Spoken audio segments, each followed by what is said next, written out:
Welcome to I Wish You Could Hear This, where we explore great stories and simple proven steps to help you thrive in life, faith, and relationships. In our research, we've heard hundreds of hope-filled strategies for marriage, parenting, leadership, and life that are grounded in science and consistent with biblical truth.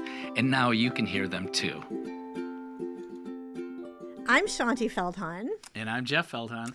Michelle Lentz is an Instagram influencer and author with a huge reach to help people in life and marriage and parenting, especially those who are just starting down the road of marriage.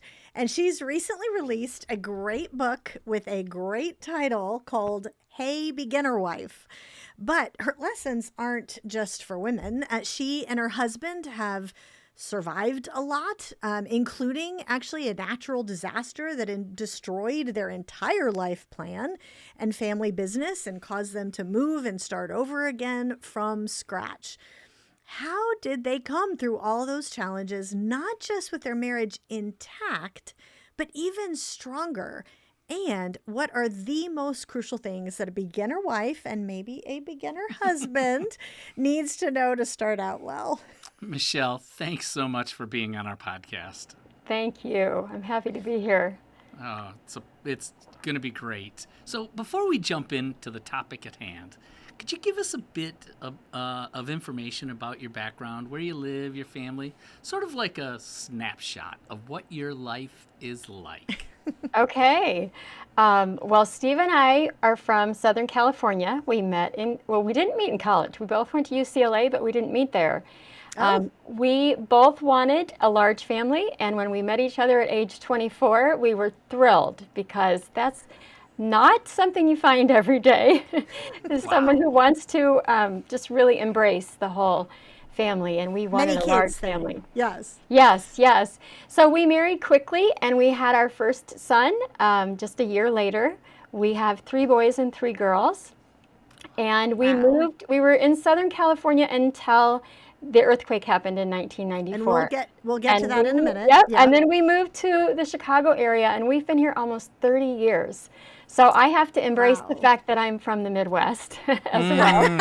And I love the sound of that, being a Midwesterner myself. Yeah. You know, there was something really appealing about moving here with a large family because I knew with the weather and the snow and shoveling snow that our kids would have to be hardy. And I liked that idea. I just didn't like the idea that I would have to do the same thing that they had to do. I was like, no. But it all worked out. And we have 4 married children and 6 grandchildren. Wow. So we're kind of in that, one foot in both worlds, because I love being with young marrieds and teenagers and 20-year-olds. I mean, that whole I love that. Just great people. So as much as I can be with the younger set, I am. But we're almost empty nesters, so we're looking forward to that too. That's so cool. Okay, so as we jump into this, I just have to say, when I started reading your book, right, and because you reached out, like, would you be interested in having me on the podcast? And yes, what? And I can say, Michelle, we get so many books sent our way. and it's just really time is the biggest factor in trying to put toward that. Yeah. Your book, Shaunti and I spend our mornings together having coffee.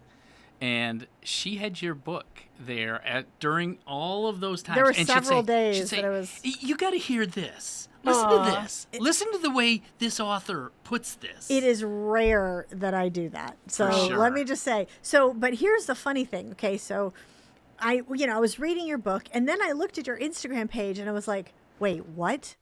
Because this was really early on, and she had 108 Instagram followers, 108,000 Instagram followers. I'm like, 108,000 Instagram followers, like, whoa.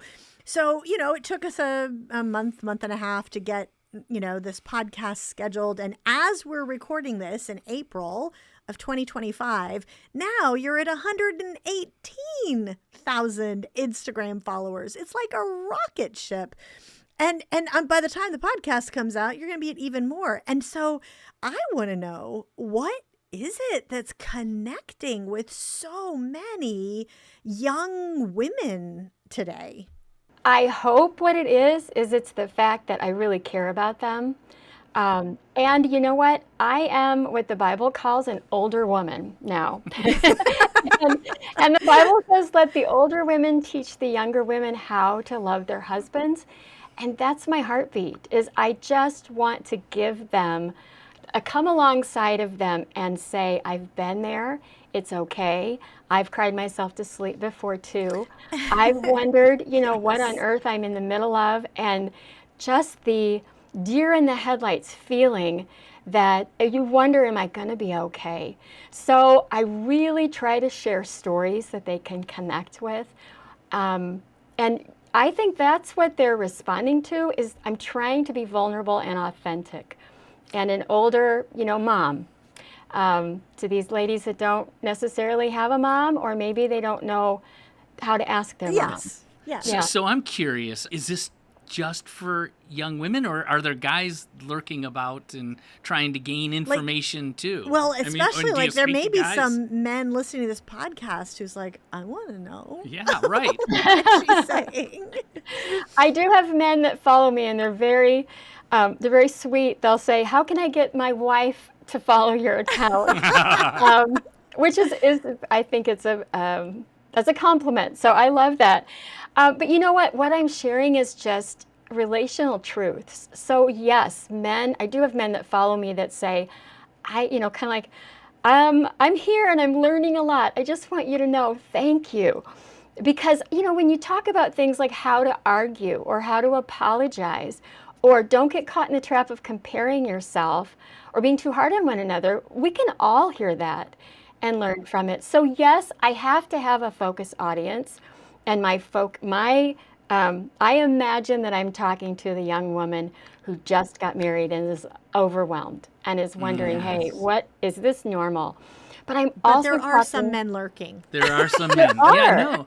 Well, I Yeah. mean, we can learn by hearing these stories, and we can put ourselves into that place. So we do want to talk about your book, but before we get to that, I love stories. I learn from stories. So could we give the listeners out there some context for what you and Steve have gone through, and some of the really hard things, those shocks in your life that would shock any marriage? So, I mean, you mentioned the earthquake. So can you tell us about the story before the earthquake and then post-earthquake? Sure. So we were living in Southern California, and property values were just what they are today, just different dollar amounts, and we could only afford an 1,100 square foot home. And that's pretty small when you have 4 children and a pregnant wife.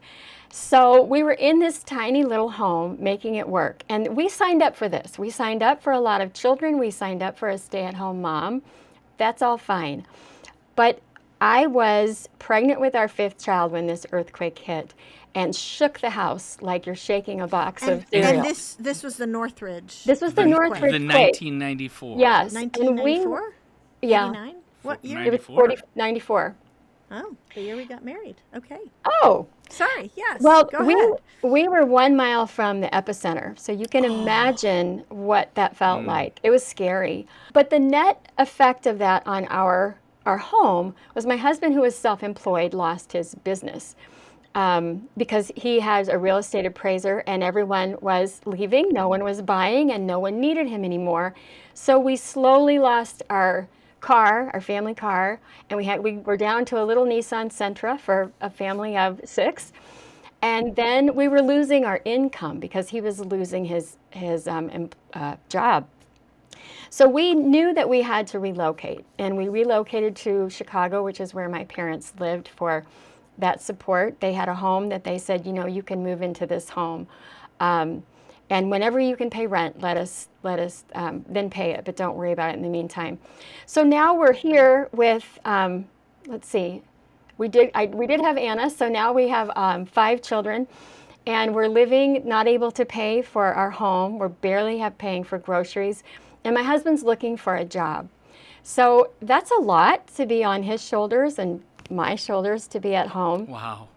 And in the midst of that, we're pregnant with number 6, and it took us by surprise. It was not our timing, and I had to go on bed rest with baby number 6. So it was just like the hits kept coming. And here we are in Oh a my new goodness. community. We had joined a church, but we didn't know everyone. But now we called a pastor and said, we have a huge need. And here we are, this family that just moved to you, but we need to ask for help. And I can't, it Wow. was so humbling to have women come to my home that I hadn't served yet. You know, when you're in a community and you serve others, you can sort of handle when it's your turn to be served, but I hadn't had the opportunity yet to bring meals to other families and to help out and to be in the. So it was very humbling, and it was humbling to accept the help that we needed. In the midst of that, my husband did find a job, but one of the things he did in the meantime was drive a limo at night. And watching him bear that responsibility was hard. He would like be home with 5 little kids who needed care that you could not care for, do everything, and then be out driving a limo all night. Well, he Like, he had the mornings off to go look for a job because that's when we had the ladies from church come and help. And then when gotcha. they put the babies down that needed a nap, he came home. Well, for a little tiny period, you know, I was home by myself. And then he came home, picked up what he needed to do until everyone went to bed, and then he drove a limo. Yeah, it Wow. was a lot. And see, you know, I know we were going to talk about your ministry and all of this, how it shaped you.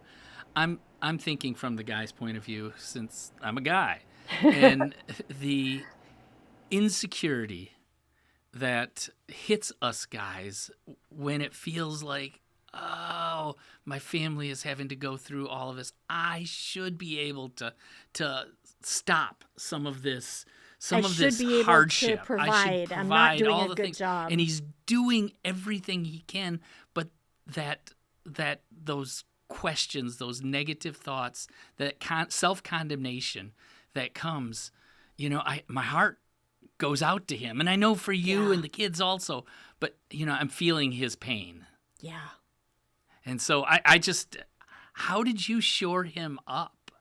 You know, in those moments. Well, because what I want to know, honestly, is like, not just how did you show him up, how did you survive? Like Yeah. that, like you grew. You said in your book, you grew through that and you strengthened your marriage through that.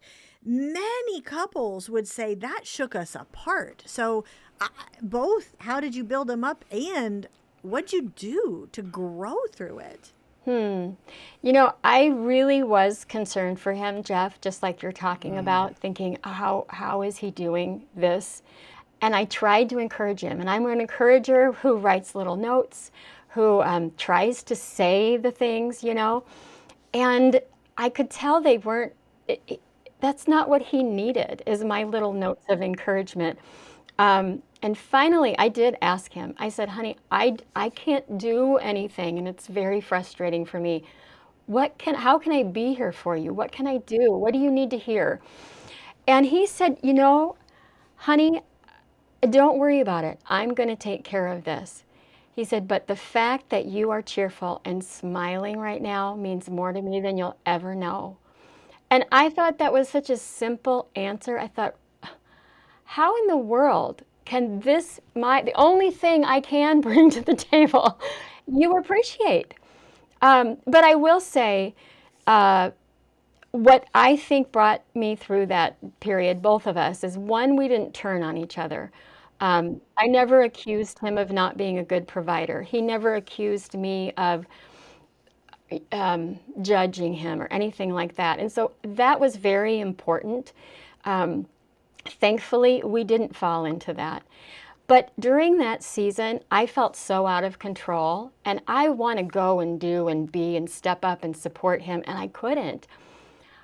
I don't know how I came across Stormy Omartian's book, The Power of a Praying Wife, but I prayed through that book my whole pregnancy.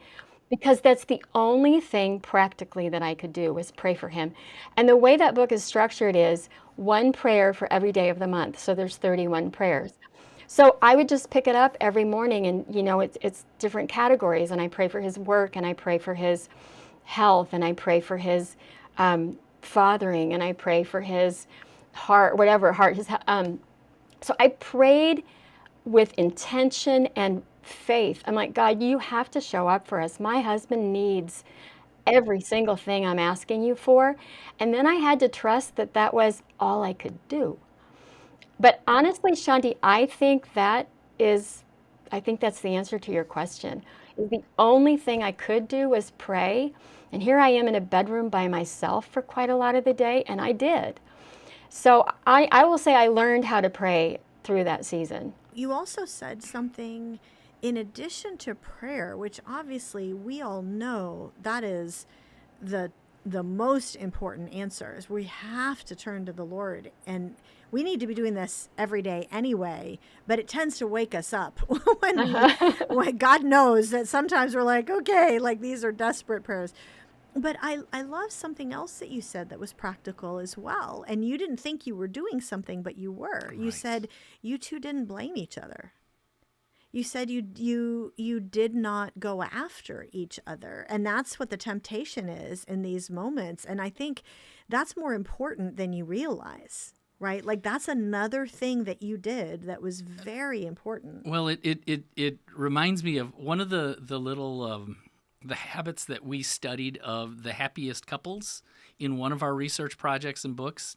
What we found is, you know how you always have heard this thing, you're not supposed to keep score. Don't keep score, And what we found is that the happiest couples actually did keep score in their relationship. They just did it differently from the rest of us.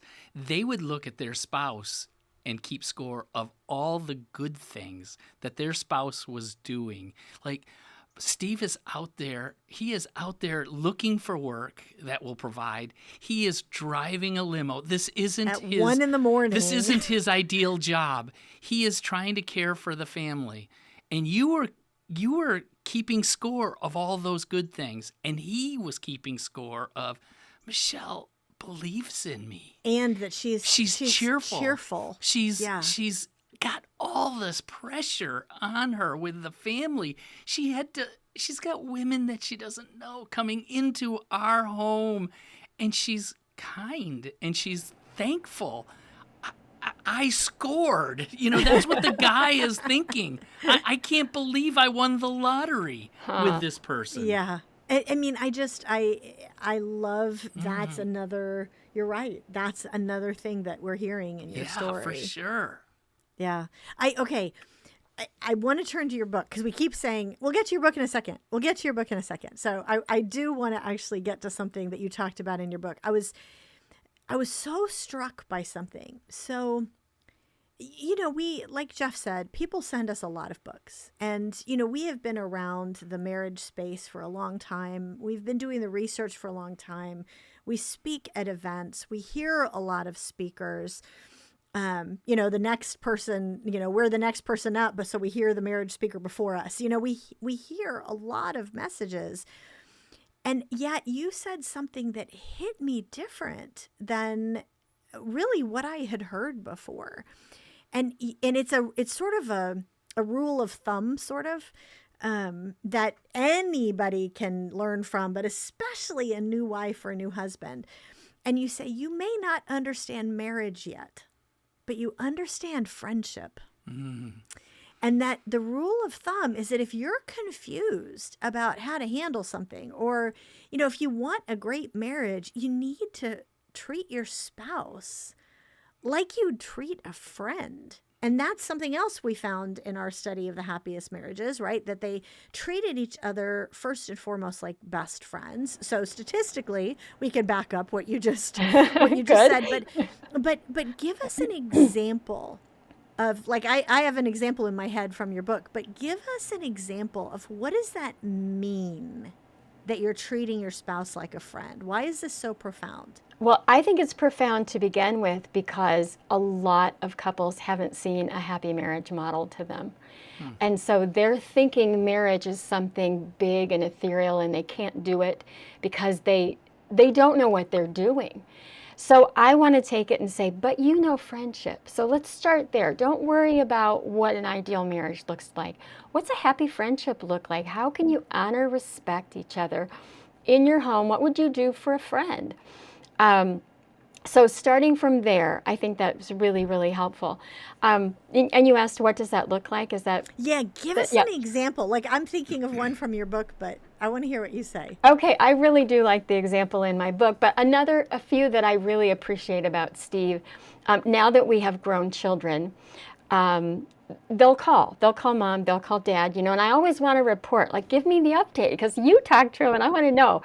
So if something happens that he knows is a big story with one of our kids, and he got all the details, whether it be a first date with somebody or, a job interview, whatever it is, he knows I'm going to ask him when I get home. All the details. All the details. And he can talk to that child of ours for 45 minutes.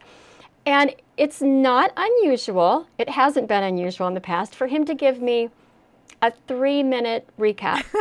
And I'm just dying. Like, come on, honey. So what he started doing that is so precious to me is he takes notes. If he knows that that conversation is going to That's be important, awesome. he just jots down little notes, and when we connect later on, he'll pull them out. And it's precious to me. That's something a friend would do. And in the Because same vein, a friend is thinking about the other person. yes, when you're not Wow. together and what would bless you. And on the same vein, I'll go to bed early frequently, and he likes to stay up and unwind by watching TV. Well, we like to watch a show over dinner. And he goes through so many shows when I'm asleep, which is fine. He needs to watch the shows I don't like when I'm asleep, right? Well, if he starts a show, and he's done this several times, he'll be 2 or 3 episodes in and he'll stop and he'll say, you're going to like this one. And so then he will actually start over from the first episode until I'm caught up, just because he knows that I would like it. And that blesses me every time because he's stopping, but he's also giving of his time. He's already invested 2.5 hours in the show, but he'll just go through it again so I can Okay. come on with him. I love this. So what I'm hearing is you are choosing to notice things that he does and see Yes. them as that extra thing that he's doing just Keeping for score. you. Yes, there you go. Exactly. Score of the things he's It doing. is, and I love this. And this isn't rocket science. It isn't like it's like pushing a boulder up a side of a mountain. It's not that. Well, I love as okay, back to the friendship thing, because I want to pull it back to what. No. No, this you is- always pull it back, which I- is good. We need that. Well, what I want to do is to give those, especially if you're a engaged or young married couple, to think about what does it mean to treat your spouse in the way that you'd treat a friend. And that's a great example, because I'll just give you, literally, this just happened yesterday. So as we're recording this, it's a Monday. So Sunday, we had a lot of work to do, and we talked to our young adult daughter who lives with 2 other young women her age. And she was talking about the fact that we've been watching a show as a family, and that we wait for each other. Like, ooh, I really want to see that episode, but we need to wait. And she was talking about how she has started to do that with her roommates. Like, here's this show, it's really good, and I really wanted to watch another one, but I didn't want to betray my friends and watch it without them, so I'm waiting. And it's like, these are kind of the efforts of friendship. It's just the way it works.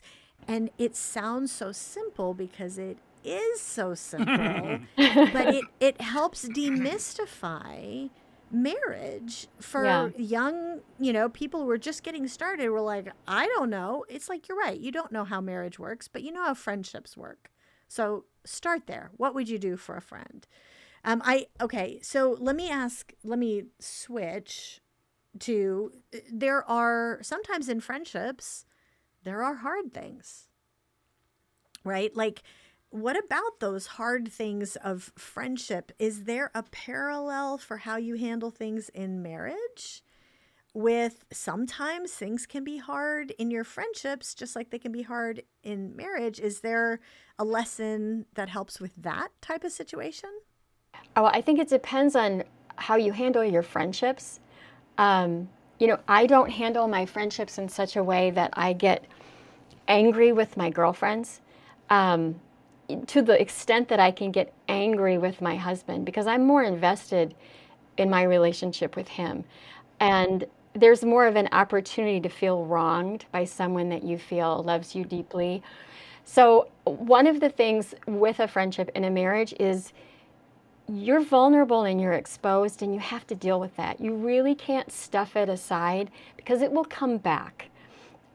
So you need to do the work of talking things through. Whereas with a girlfriend, you can let some things slide just because, Okay. I'm not Yep. going to bring that up. Now, some women do. They're really good about saying, hey, when you showed up 20 minutes late, that really offended me. Like, I feel disrespected that you did that. I personally am not one to do that with a girlfriend unless it's happening all the time. But if my husband showed up late and I'm having a bad day, it's easy to say, so what's the deal? Like, you could have called. And we get snarky where I don't think we get snarky with our girlfriends. So it's a higher level of friendship because we've invested more. What I do in those situations is I will journal because I know the net effect of angry words is so bad. And I want to have that self control, not to just blurt things out like you might quickly do with someone else. So, because I am invested in my friendship and I am very mindful of angry words, I'm going to write them down and work through it first if I can. Um, so, I don't know. That to me is an example of how I would handle, how I honor the friendship by being very careful about how I argue through things. And I don't, in any way, yeah. I think it's consistent with Scripture. The be quick to listen, slow to speak, slow to anger. Yeah. And, there's certainly an occasion or two in the history of Jeff and Shaunti's marriage where there have been opportunities for this. And I have said some things that I wish that I would have thought about a little Yeah. longer before I said them. Yeah, and vice versa. And that's all of obviously. us. That's Yeah. all of us. So But I appreciate that. It's good. It's good advice to try to take a step back and journal, and especially because women, especially, tend to be more likely to be the verbal processor in the relationship. Now, that's not everybody, but I can't remember what the numbers were in our survey, but it was a pretty high percentage of women because of the way our brains are wired. We process verbally. It's easy for us just to process out loud and hurt our husband without really Well, intending to. and we're very quick to look at that and justify it Sure. because we're married. And, when we might snap back at them, and we shouldn't do that just because we're married. So, one of the stories in the book, I said, as his wife, I wanted to go through the list of all the reasons why we couldn't do it. But as his friend, I stepped back and let him process. And I think that when I wrote it, I thought that sounds awful to say, as his wife, I wanted to let loose. And yet, because I'm his wife, I feel we can feel the freedom to treat our husbands like punching bags because, well, we're married and that's part of it. And, we're going to disagree. But I don't think we should give ourselves that license. There is that element of self control in marriage that we need to look at seriously and choose to do the work of self control. That is Yeah, so good. it's so great, and obviously it goes both ways. The Yes, guys, of you've course. been using yourself as an example, and it really is. And at the bottom, for each of us, one is we want to be honoring our Father in heaven in all that we do, but we also want to just be happy and at peace. and those quick responses don't necessarily lead to Lead that to happiness peace. and No. peace. So let's try something different. Let's try something different. Okay, so I want to switch to something else that you talked about in the book that I was really struck by. So I want to switch to what happens with all these young couples when kids come along, right? Okay. Because so one thing, we're pretty passionate about is helping young couples navigate the season so that they don't start like accidentally, like it just happens. They're so invested in the kids and so tired, and like you're not getting enough sleep, and just you're basically trying to survive. It's really easy to sort of lose sight of your marriage, not intending to at all, but it's easy to do that. And so it helps to think about it in advance. So anyone who's listening to this, that they're not yet in that young kids season, think about this in advance. And if you are, maybe this will still help. You said one of the strategies that really helped you was think about what it means to be each other's wingman in parenting. And I love the story of an example of how you set Steve up well to be a good dad. Yes. So this is when the children are a little bit older. And Steve was working outside the home long hours, right? But we were able to talk during the day, and I would call him sometimes. And one of the things he did, and I will say this, I thought this was amazing. He would say, I use my time when I leave work to get home to change my mindset, to leave work behind me, and I'm now coming into the home, and I'm now a husband and father. And he made a very specific, intentional decision to do that, right? And if I could just interrupt, one of the things I think that applies to, that is not just a husband thing, right? Like there are plenty of us, if you work outside the home, that's a good strategy when you have young kids is to literally, like, by the time you pull into your driveway, to just be in a different, like, shift yourself into a different mode. Sorry, keep going. Yeah, no problem. But so I knew he was tired. I knew that what he wanted to do was just sit in front of the television and relax. But because we had little children, he wasn't going to do that. Now, sometimes you go through seasons where maybe that's how you're coping, but he would typically get home, go upstairs, change his clothes, and come back downstairs and be with all of us. But he wasn't always alert and engaged. You kind of can let the kids jump all over you and let them lead the way we're going, and the loudest one gets the most attention.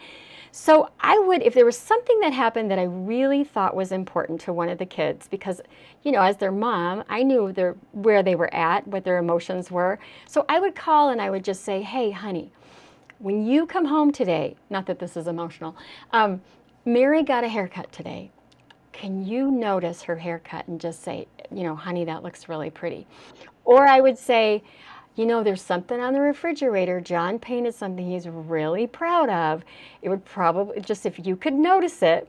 Or our son did something with his schoolwork, something that he wouldn't necessarily tell his dad, but I know he was proud that he finished his paper early. I would just give Steve those little things to come home to. And then when he came home, he owned it. It wasn't like, your mom told me that you got a haircut. Like, no, I don't want you to tell. And he didn't. He would just say, oh, your hair. And she would beam and run off. And he got to be the hero at the end of the day, which, as a wife, think about this, ladies. I'll speak for me. It would have been so easy for me to watch him come in and watch him and are you going to notice? Are you going to notice? She got her haircut. Are you going to say anything? And then get mad that he didn't. And then think, what father doesn't notice his daughter got a haircut and be mad? And that is very easy to fall into that trap. And then you carry this narrative of your husband of, oh my gosh, he doesn't care.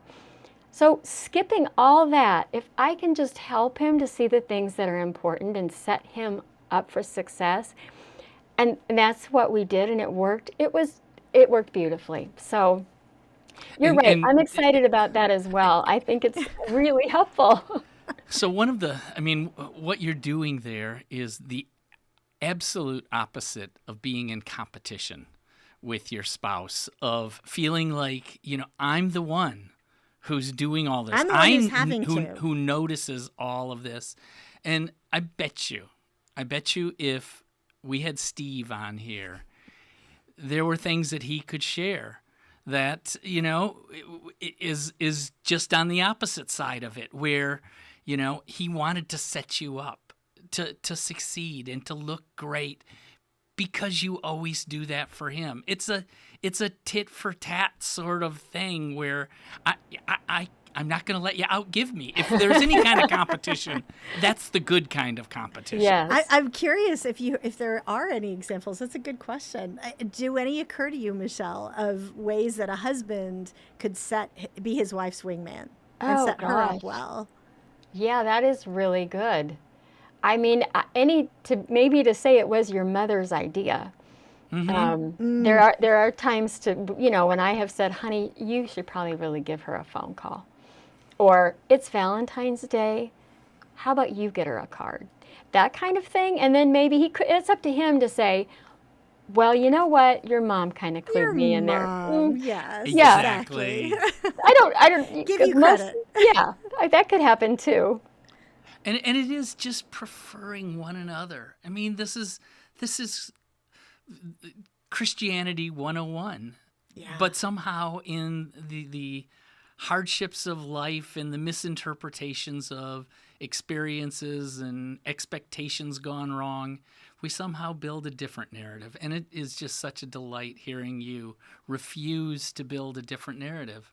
I know. About your spouse. I love that. And we only have a couple more minutes, but I would love to dive into the topic of criticism for a minute. Because we can be critical with each other. Husbands can be critical, wives can be critical, but in our research, statistically, if one person in the couple is developing a habit of criticism, even if they don't see it that way, it's more likely to be the wife than the husband. Why do you think criticizing can become a habit? And why is it that maybe we as women are a little more prone to that? I think one thing is very easy to do is we compare our strengths to our husband, where he has strengths that we don't have. But we're saying he needs to be held accountable to my standard, which and so this is my strength. And so I'm not asking him to do anything I'm not doing. And then we can critique what he's not doing. I think mostly, for me, I fell into that trap when I started, when my children were old enough to start training and correcting them. So all day long, I'm training my children and correcting what they're doing. It was easy to just start correcting my husband because that was my area, right? And women default into treating their husbands like little boys, and that's a joke. How many children do you have? Well, if you count my husband, I have 5. And we laugh about it and think it's funny, but then we're giving ourselves permission to treat him like an adolescent boy. And we sound like that when we're talking to them and when we're reminding them and correcting them. Someone else, I heard this teaching, a pastor a couple years ago, also talking about the fact that, in the garden, when Eve sinned and the Lord said, well, you're going to want control over your husband for the rest of your days. I think that's part of the problem, is we want to control our homes, and then we try to control our husbands, and it looks like criticism. So at the very core, I think it's a spiritual thing we have to deal with and ask for help, because honestly, it feels like a default to critique and criticize. Yeah, that's so. Wow. It's true. We have to own it. It's true. It's the same thing as the default, maybe for the and I'm sorry, I need to say this out loud, but it's also a default. Like, if we're talking about maybe that's the sinful tendency of us as women, maybe more likely to try to control and to criticize this. Maybe the the sinful default for men is to be passive and, Well, and to withdraw and say, fine, you do it your way. right. And because we have all our own insecurities, Yes. when we hear that sort of stuff, we just kind of shut down. Fine, good, great, have at it. So in closing, Michelle, one of the things we always want to do on the episode is to leave our listeners with one big takeaway. If our listeners could only remember one thing from today, what would that lesson or practical point be in your opinion? Well, I'm going to go with something that we didn't get to talk about because Go. I'm passionate about it. I think we all, men and women, need to be very mindful of our inner dialogue and what we're thinking about, because no one else can hear the thoughts in our mind. No one else can hear our criticisms toward our husband or our wife. And we take those things as truth because we're thinking of them. Like, for example, if I'm looking at my husband and saying, what husband or what father's not going to notice that his daughter got a haircut? What a loser. Why is he so insensitive to her? I can think that. He will never know I'm thinking that, but because it's inside of me, and then the next time he does it again, it just supports my personal idea that he's an insensitive guy. If I let that go unchecked and don't take control of my thoughts, I am letting my marriage get chipped away bit by bit by bit. So my takeaway would be pay attention to your inner dialogue and be serious about rooting it out and not putting up with it. You can take control of your thoughts and say, nope, I'm choosing to believe the best about him. And one of the easiest ways to do that is to think of reasons to be thankful for him. And that will push those cranky thoughts out of the way. Wow. I love that. That's fantastic. Thank you for ending with that. That is fantastic. So how can people find you in your ministry? Yeah, well, you know what? I am on Instagram because that's where a lot of young women are. And my handle is Hey Beginner Wife. All three words put together. If you put that in there, you'll find me. And then my book also is Hey Beginner Wife. My website is heybeginnerwife.com. And women can download the first chapter for free of my book, and they can download a free chapter from the companion guide that goes with the book. So you can try it on for size before you buy it. But all three of those ways. I love that. Thank you for coming on the show today. We'll put all that in the show notes. And I want to say thank you for what you've just poured into our life. Yeah. And into all of these young women and men who are out lurking. there lurking. So thank you. So check out. Sorry, go ahead. I was going to say, you're welcome. You two you've set it up so that it feels like we're just in the living room talking. And I know that your listeners feel the same way. And you are so personable and winsome. And I appreciate you bringing that to the podcast space. Oh, you're sweet. Well, thank you. And we appreciate what you do. And I just want to encourage everybody to check out Michelle Lentz on Instagram and check out Hey Beginner Wife. And we'll put those details in the show notes, right? But please also share today's episode and tag Hey Beginner Wife on all your social media channels. Thanks so much, Michelle. Thanks, Michelle. Thanks for listening to I Wish You Could Hear This. Remember to subscribe to our podcast. And as always, forward today's audio or video link to a friend, counselor, or pastor who would be encouraged.